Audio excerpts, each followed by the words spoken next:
Level 1, the associate. You are nobody. That's the technical term for it. Nobody. You don't have a title, a cut, or a crew. You have a corner. The corner is on Mulberry Street, or it's in South Philly, or it's outside a bakery in Bensonhurst. That smells like anise and diesel exhaust. You're 19 years old. You run numbers, move packages, stand lookout. You make maybe $300 a week, less than minimum wage when you account for the 70-hour weeks, and you hand a third of it upward without being asked. You know better than to be asked twice. You grew up watching the men above you, the way they walked into restaurants without looking at the menu, the way the host materialized at the door. You didn't understand that what you were watching was a performance, and that every performance has a cost buried somewhere in the accounting. What most people don't know about the associate level, the majority of men who spend their lives in organized crime never leave it. 80% of associates stay associates. They age out on the corner, or they take a charge protecting someone who won't return the favor, or they simply disappear from the story the way minor characters do, without explanation, without ceremony. Your first moral compromise happens quietly. A shopkeeper on your block is late on his protection payment. Your handler tells you to remind him. You knock on the glass at closing time. You don't touch the man. You just stand there. And the look on his face, the precise way his expression folds inward, teaches you something about power that no one ever says out loud. Fear is a currency. You've just made your first transaction. You walk home at midnight smelling like cigarette smoke and somebody else's anxiety. You tell yourself this is temporary. Level 2. The runner, you've proven something. Nobody's sure exactly what. Reliability, nerve, the basic animal quality of showing up when others didn't. Someone noticed. Someone always notices. Now you move product instead of watching it. You carry cash in a shoebox on the subway, $40,000 wrapped in rubber bands and tucked under a false bottom beneath your gym clothes. You ride the 6 train from the Bronx to Lower Manhattan 3 times a week. The FBI calls this a mule run. Inside the organization, there's no term for it. It's just Tuesday. The job pays $600 to $800 weekly, cash, untaxed, handed to you in an envelope outside a social club where old men play cards and the television is always on, but nobody watches it. You eat better now. You buy your mother groceries. She doesn't ask questions. This, too, is a kind of transaction. Here's the thing. Nobody tells you about this level. You are statistically the most exposed person in the entire operation. The bosses sit behind lawyers and shell companies and layers of insulation so thick that federal prosecutors call it the fog. You carry the physical evidence on your body. If the train car you're riding gets searched, random stop, wrong day, you are holding $40,000 in cash with no plausible explanation, and no one above you will answer their phone. 1. Evening, a plainclothes officer boards at 86th Street and stands 3 feet from you for 6 stops. Your heartbeat runs at approximately 140 beats per minute for 11 minutes. You stare at your phone. You do not move. He gets off at Grand Central. You arrive at the drop, hand over the shoebox, and walk back into the city like a man who just survived something that hasn't been officially named yet. You're getting good at this. That's the most dangerous thing that's happened to you so far. Level 3. The soldier, you are made, or you're the equivalent.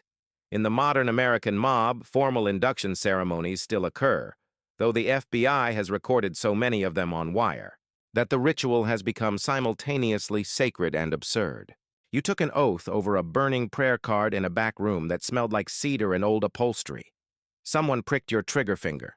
The blood is the contract. Being a soldier means you have earners under you now.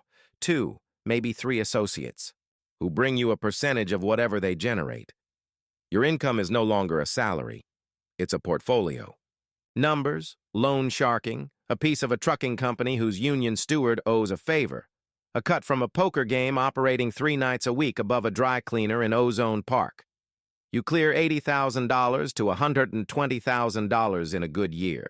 More if you're hungry, and disciplined and willing to work angles.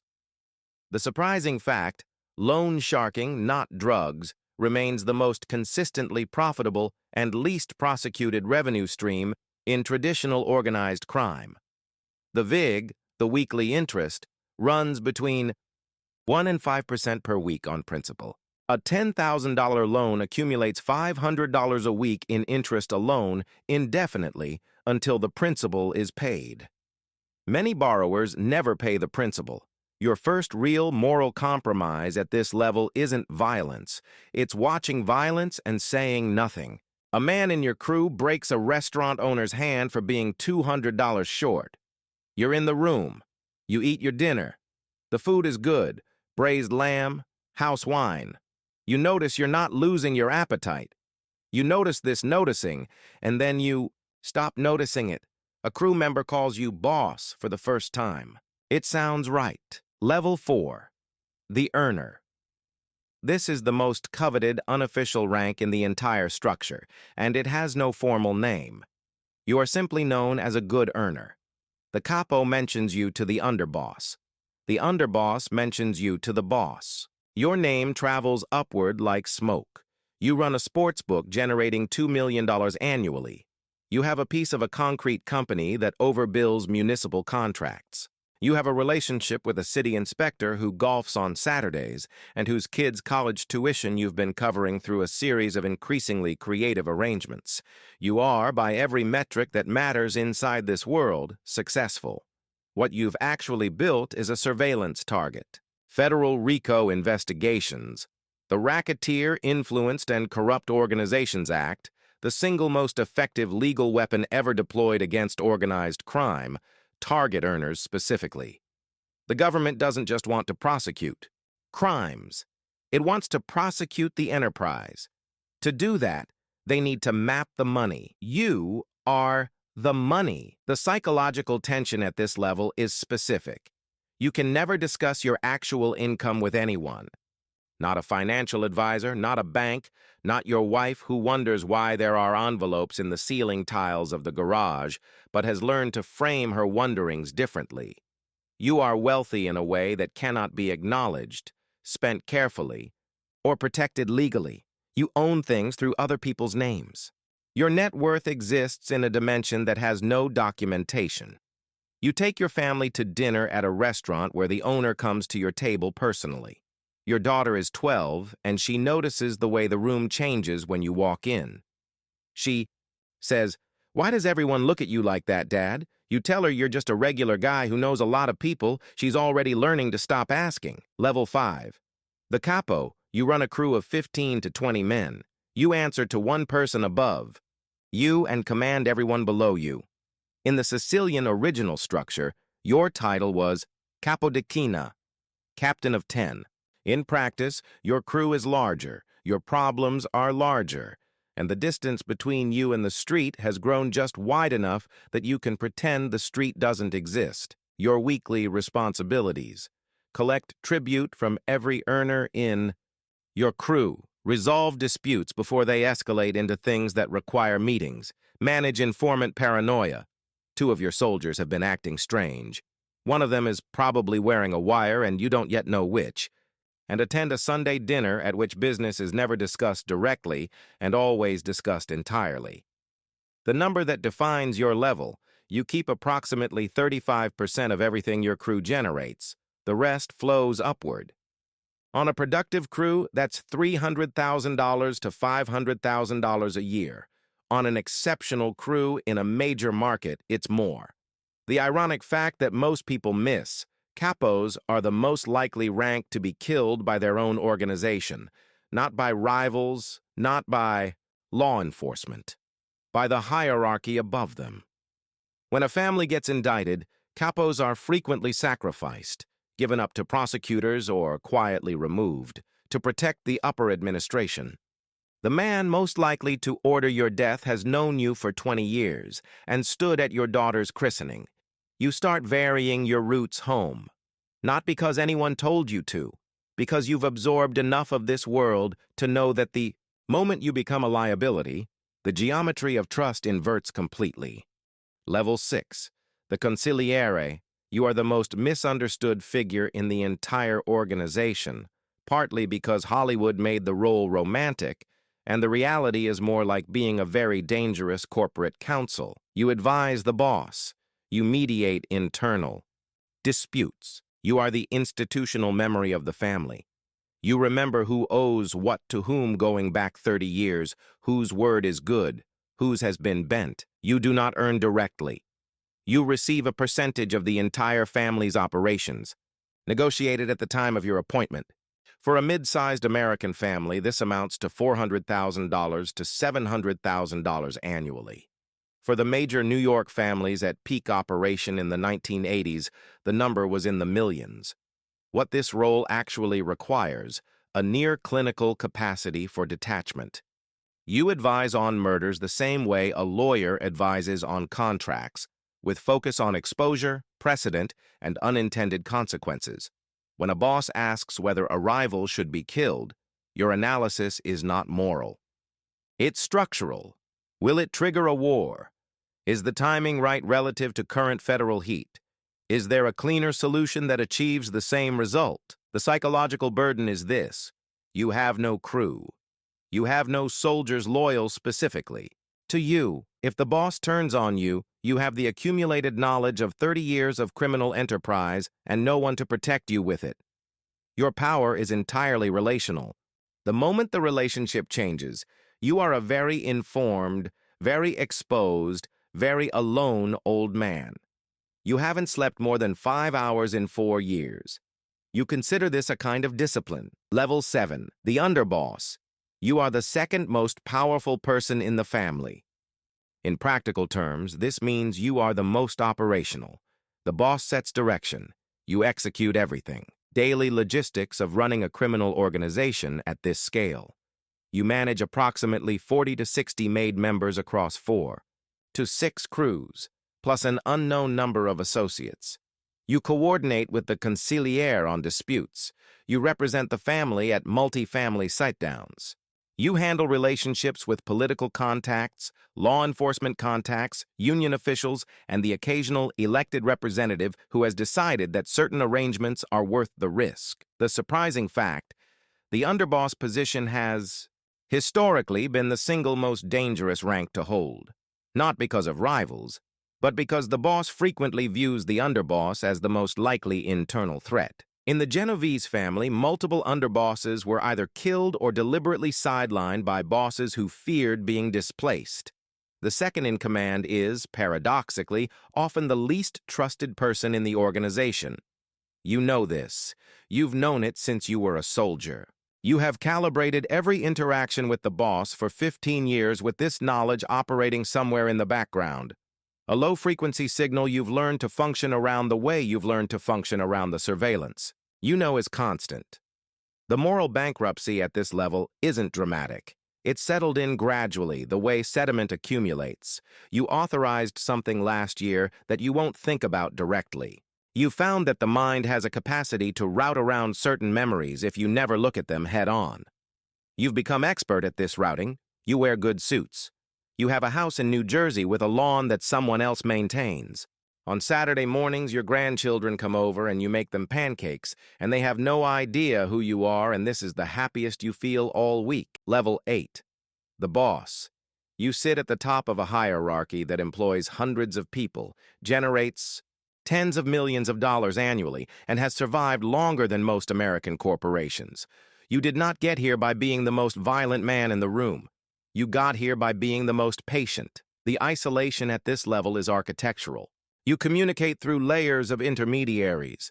You give orders verbally, in fragments, using language that requires context to interpret and provides plausible deniability without it.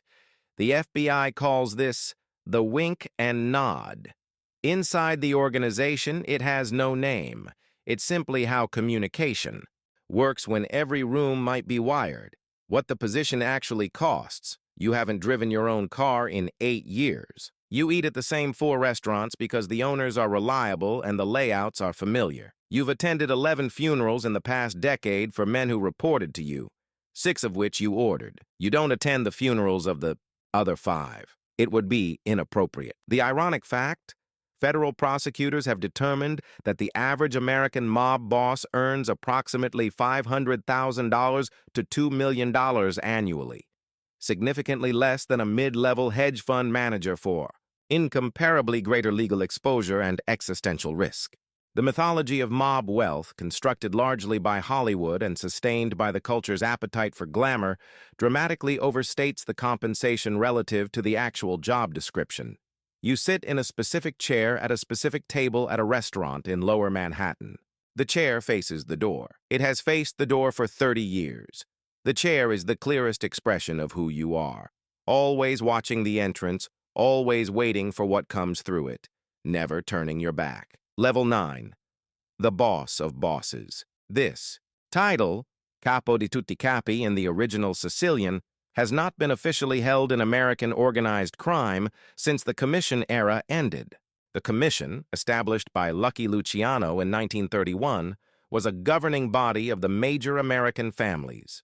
It was dismantled by federal prosecution in the late 1980s. The boss of bosses role was formally abandoned when holding it became the fastest path to a federal indictment. And yet, influence at this scale doesn't evaporate because a title becomes legally toxic. It redistributes. It becomes informal, deniable, structural in ways that don't appear in any organizational chart. If you operate at this level today, you exist in the space between legitimate and illegitimate worlds. Real estate holdings, international money flows, relationships with political figures in multiple countries, access to banking infrastructure that cleaned money so effectively it became indistinguishable from capital. You are not on any watch list that you know of. This is either because you've successfully insulated yourself or because the agencies tracking you are patient in a way you haven't fully accounted for. The paranoia at this level isn't manageable anymore. It's ambient. It's the temperature of the room. You trust no one completely. Not your children, not your oldest friends, not the men who have been with you for 40 years, especially not them. You know exactly what men are capable of when the calculation changes. You've been the man who changed the calculation. You haven't been happy in so long that you've stopped using the word internally. You use words like stable and controlled and manageable. These feel like accurate descriptions of your life. You have more money than you can spend in the years you likely have left. This fact sits in your chest like a stone. Level 10, the ghost above the observable hierarchy, above titles, above the men who take meetings and run crews and carry the weight of the organization's daily mechanics, there is a figure that law enforcement knows exists and has never successfully prosecuted. You are the money, not the earner, not the boss, the capital itself, laundered through so many jurisdictions and investment structures and legitimate enterprises that tracing it back to its origin requires a forensic accountant, a team of international prosecutors, and approximately 14 years of sustained investigative effort. You know this because one attempt took 13 years and ended in a mistrial on a technicality involving a translation error in a Zurich bank document. You don't attend meetings. You don't give orders. You receive dividends from entities whose ownership structures were designed by attorneys who themselves don't know the full picture. The violence that built this wealth happened so long ago, carried out by men who are either dead or elderly, that the connection between the blood and the portfolio has become almost theoretical. Here is the devastating irony, rendered with precision. You have achieved everything the system promised. You are untouchable. You are free. And the freedom is a cell with invisible walls that you built yourself over 50 years, removing one exit at a time, making each removal feel like a strategic choice until the moment you realized, and this moment comes for every man at this level, usually around 3 a.m. in a house that costs more than most people earn in a lifetime, that you cannot go anywhere. You cannot be anyone else. You cannot explain yourself to your children, your doctors, your priest. You cannot confess fully to anyone alive without consequences that would unmake everything. You are the most powerful person in this story. You are also the most comprehensively imprisoned. The money continues to move. The structures continue to operate. You don't have to do anything anymore. You haven't had to do anything in years. You're not sure. Sitting in the dark at 3 a.m. in a waterfront house that appears in no document with your name on it, whether this is what winning looks like. Somewhere in the Bronx tonight, a 19-year-old is standing on a corner outside a bakery. The air smells like anise and diesel exhaust. He's watching a man in a dark car get out and walk into a restaurant, and the way the host materializes at the door and the way the room shifts slightly when the man enters, the pressure change of status, invisible and undeniable. The kid on the corner has been watching men like this for 4 years. He knows every rank above him by sight and reputation. He knows the rules, the rituals, the rewards.